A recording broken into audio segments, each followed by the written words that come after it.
listen, the government is giving people that are coming to this country illegally, when they get released, they're giving them a cell phone, they're giving them plane ticket to wherever they want to go, and they're giving them a gift card of $5,000. Oh my gosh, the media lost their mind. Everybody said I was lying. If you go on Verify right now, it still says that my information was untruthful. And so all these people were doing these interviews with me, and they're like, well, they said that what you said wasn't true. And I said, who's they? Yeah. Like, who's they? Yeah. I go, if they is the people in New York or in Washington, D.C. who've never stepped foot on the border in their life, the same people who are telling us that the border is secure, if that's the they you're referring to, trust me, they're lying to you. I said, here's a gift card right here that they give out. It wasn't 3 weeks later that the UN admitted that they had given $1.6 billion to NGOs for global migration, to bring people into this country. And what I would tell people is, look, the government's going to tell you they're not the ones doing it because they're giving the money to these NGOs, these non-governmental organizations. That's as good as the government doing it. I don't care if you give it to a charity and then the charity does it. You gave it to the charity with the purpose of that. And what they were doing was trafficking humans. Do you know what the gift card, cell phone, like that whole arrangement, do you know where that originated? Like who actually signed off on that being okay? Like, can that be traced back to somebody or a department? So the government had a problem because they were allowing so many people to come in here. So then the government said, look, if they all just sit there in Texas or Arizona, then Americans are going to figure out real quick this is a disaster. So they had to move people out.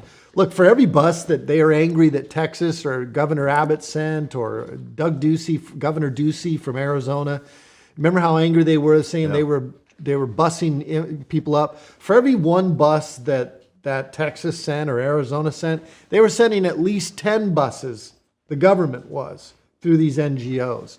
They knew they needed to spread out the problem throughout America or else Americans were going to figure it out. And they also wanted to push a lot of those into the red states. Look, if I lined 20 people up at the border and said, where are you going? Not a single one of them would say they were going to Arizona. They were all going to Alabama and Chicago and New York and all these different places. Montana. I mean, they were going everywhere, all across the country. And so the government, in order to do that, they needed to be able to subsidize these NGOs. The NGOs were like, yeah, we'll transport them. We'll give them housing. We'll do all the things. We'll give them food. We'll give them plane tickets.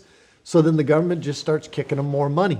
Now most of that came out of the Shelter and Services Program through DHS. The Shelter and Services Program had given out like $700 million in 2023, 2024. I mean, they were giving out hundreds and hundreds of millions of dollars to these NGOs. But yeah, so even with that though, like, you know, every department within the United States government has a line item budget that's projected and it's approved and then awarded. Amounts of money that are that significant don't come from nowhere. So do you know if it was somebody or an entity within the Biden administration that was allocating additional funding to DHS or whoever to do USAID. USAID. You know, look, these USAID, you saw a lot of grants going out, but then there's no back end checking on where that money was spent. Yeah. USAID was an example of it. The DHS Shelter and Services Program. The money wasn't going directly towards the illegals. The money was going to NGOs who were then giving it to the illegals. With absolutely unlimited resources, discretion, you know, there's no political blowback, like there's no consequence, basically. How would you handle the border if you had absolute free reign, complete autonomy, could do whatever you wanted, and just you were tasked with, hey, figure the border out, fix it, and make America safe? How would you do it? Look, I don't want to sound like a fanboy, but we had already done it. Like, so if you go back 4 years, we were having success in securing the border under President Trump's policies, despite the fact that government worked against him at every turn. And so one of the things I kept saying is let's re-implement a lot of the same policies, the Remain in Mexico program. one of the things we need to establish are more safe third country acts.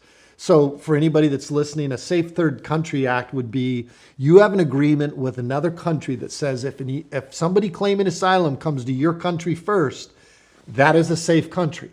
They need to claim asylum there. We don't have a safe third country agreement with Mexico. So when they came to Mexico, most of these people, that wasn't even the second country they got to, or the third. They had been to many other countries they could have stopped at. But let's say they get to Mexico. We had no agreement in place to say, you're safe, wait there until we hear your asylum claim. And in essence, Mexico should have heard the asylum claim and they could claim asylum in Mexico. So remain in Mexico, safe third country. I would fly my helicopter along the border. We could go for 150 miles, 200 miles, and we wouldn't see a single Border Patrol agent or a single MSC truck, which are like the trucks that have the radars on them. So we wouldn't see any of that. So how are you going to secure your border if you don't even have Border Patrol out there on the border? Yeah. And so you got to get the Border Patrol back doing their job, which is what they're doing. They can't be glorified babysitters. The CBP One app, you had to scrap that. I'm glad they did. That was one of the first things that needed to go, and it did go. You've got to continue to build the wall. The majority of these people were walking through gaps in the wall where they were left. Like the wall's built, and bam, there's a 5-foot gap in the wall. And they push them right through there. Or where the wall ends, they just walk right around it. Yeah. So you got to complete the wall.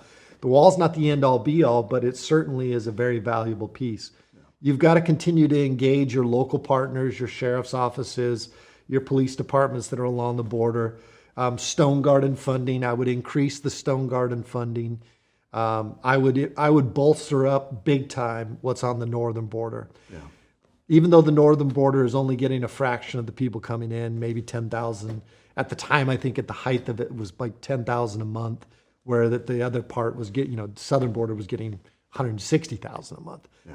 But that is where you have to ask yourself, who does Canada let in?